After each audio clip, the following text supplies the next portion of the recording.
Jam-packed Jason. Today I'm going to tackle kind of a controversial issue a little bit. I'm just going to show you how to move some of the controls on a 325 excavator, but it kind of translates with cat controls. There's more than one way to skin a cat.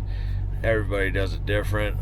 Operating, for me personally, is a lot like you just need to get in the seat and feel what's going on, but this will just tell you what the controls do and just kind of navigate from there. Jam-packed Jason, stay tuned. So our machine is warmed up.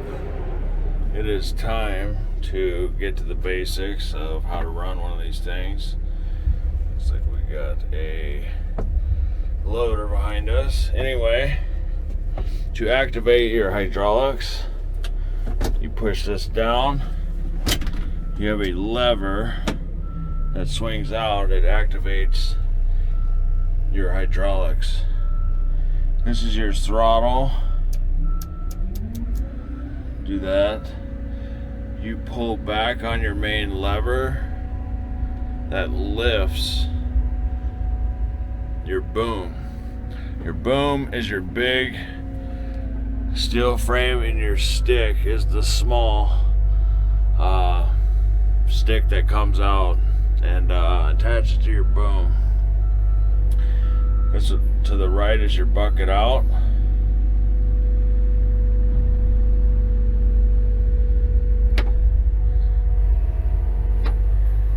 Okay. With this control, your stick only moves out. You pull back, it pulls in. Left is swing left, right is swing right with your left hand control. Your right stick, you curl in with your bucket, or in this case attachment only. Swing to the right. You go out with your bucket or attachment. Your throttle, your scroll,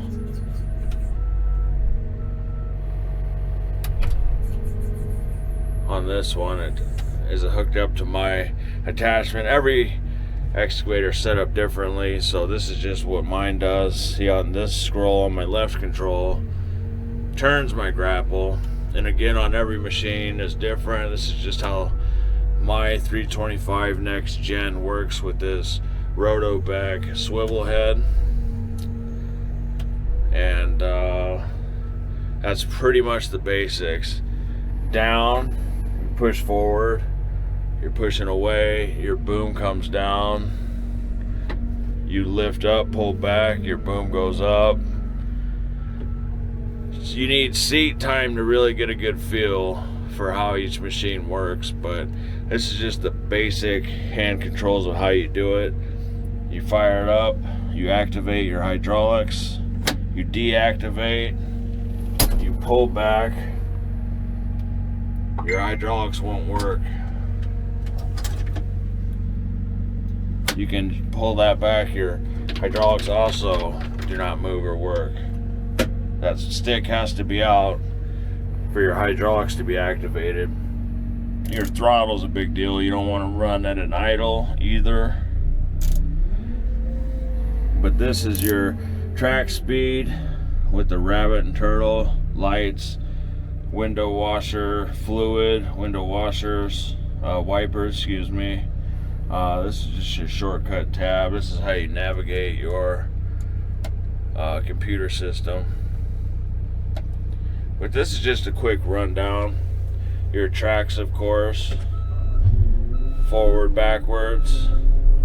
Your sprocket, I dig with my sprocket in front of me, or when I'm moving weight around in front of the machine, I always have my sprockets in front of my work to handle the bulk load, so you're not wearing out those seals in your idler wheels in your tracks, because in an excavator your tracks will wear out first.